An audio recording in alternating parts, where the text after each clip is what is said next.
मनुष्य जो कर्म करता है उसी कर्म का फल उसे जरूर भुगतना पड़ता है, चाहे वो अच्छे कर्म हो या बुरा।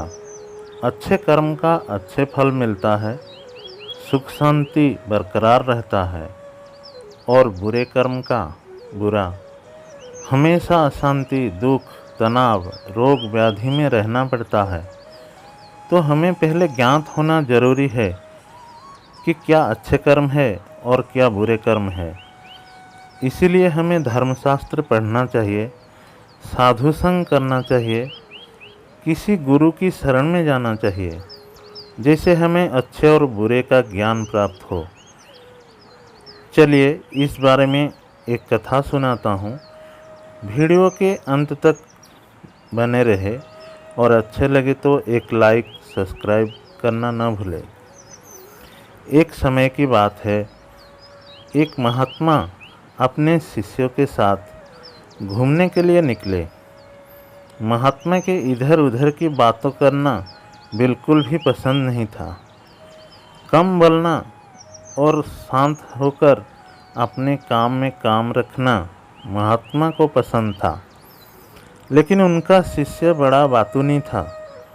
वो सारा दिन इधर उधर की बातें ही किया करता था और दूसरों की बातों में उसे बहुत आनंद आता था।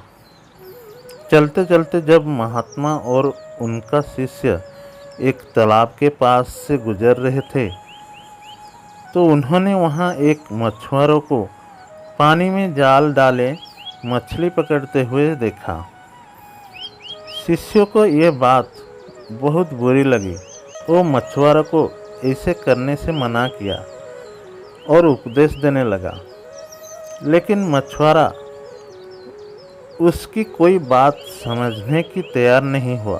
पहले मछुआरा शिष्यों की बात को टालता रहा, लेकिन जब शिष्य उसकी बात नहीं माना तो दोनों की बीच में लड़ाई झगड़ा शुरू हो गया।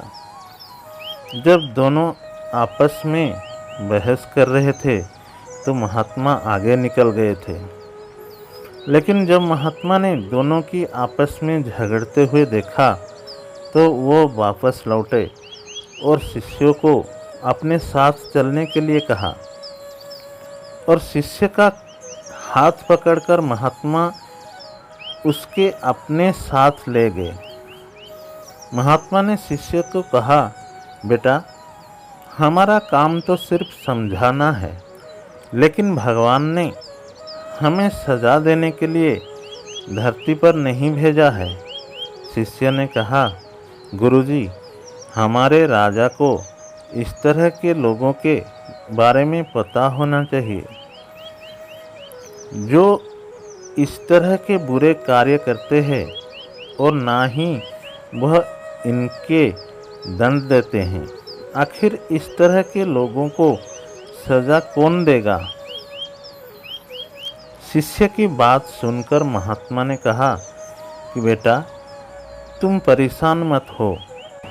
इनको सजा देने वाली भी एक अलौकिक शक्ति इस दुनिया में है जो सब कुछ जानती है। भगवान की नज़र सबके ऊपर है। वो सबके कर्म का हिसाब रखते हैं। इसलिए तुम अभी चलो, तुम्हारा उससे झगड़ा करने का कोई फायदा नहीं है। शिष्य गुरुजी की बात सुनकर संतुष्ट हो गया और उनके साथ चल दिया। इस बात के बीते हुए 2 वर्ष का समय निकल चुका था। एक दिन महात्मा और उनका शिष्य फिर उसी नदी के पास से गुजर रहे थे।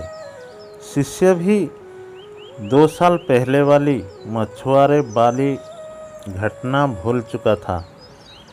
वहाँ उन्होंने एक घायल सांप को देखा जो बहुत परेशानी में था। उस सांप को हजारों चींटियां नोच नोच कर खा रहे थे।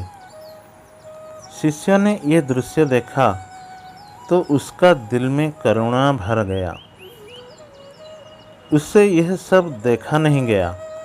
वो सांप को बचाने के लिए जाने ही लगा था कि महात्मा ने उसका हाथ पकड़ लिया और उसको जाने से मना कर दिया। शिष्य ने गुरु से पूछा, आप मुझे सांप को बचाने के लिए क्यों नहीं जाने दिया? महात्मा ने कहा, इस सांप को अपने कर्मों का फल भोगने दो।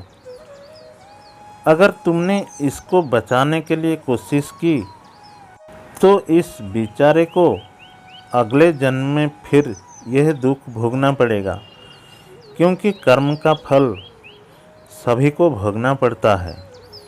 शिष्य ने महात्मा से पूछा कि गुरुजी, इसने ऐसा कौन सा कर्म किया है जो यह इतना भयंकर कष्ट भोग रहा है?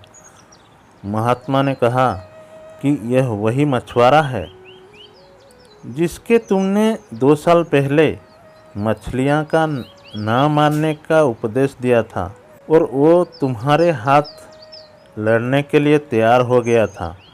वह मछलियां ही यह चींटियां हैं जो इसको नोच नोच कर खा रही है।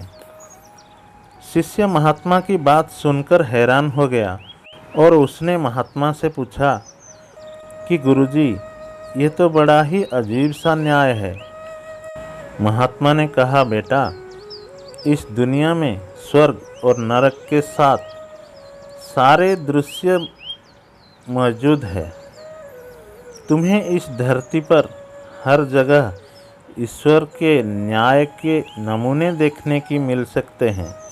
इसलिए अपने कर्म को हमेशा याद रखना चाहिए, क्योंकि सच यही है, जो हम करेंगे वो एक दिन हमें भोगना ही पड़ेगा। महात्मा ने कहा कि हमारे जीवन का हर पल बहुत ही कीमती है, इसलिए इस जीवन में बुरे कर्म करके बर्बाद नहीं करना चाहिए। शिष्य को गुरुजी की बात समझ में आ गई और दोनों फिर से चलने लगे। दोस्तों, यदि हम अपने जीवन में बहुत ज़्यादा अच्छे कर्म करते हैं तो उसी के फलस्वरूप भगवान हमारे साथ न्याय करेंगे। इसलिए हमें जीवन में हमेशा अच्छे कर्म करने चाहिए। दोस्तों, अगर ये वीडियो आपको अच्छा लगा तो एक लाइक सब्सक्राइब ज़रूर कर दीजिएगा। आज के लिए इतना ही। हर हर महादेव। जय भोलेनाथ।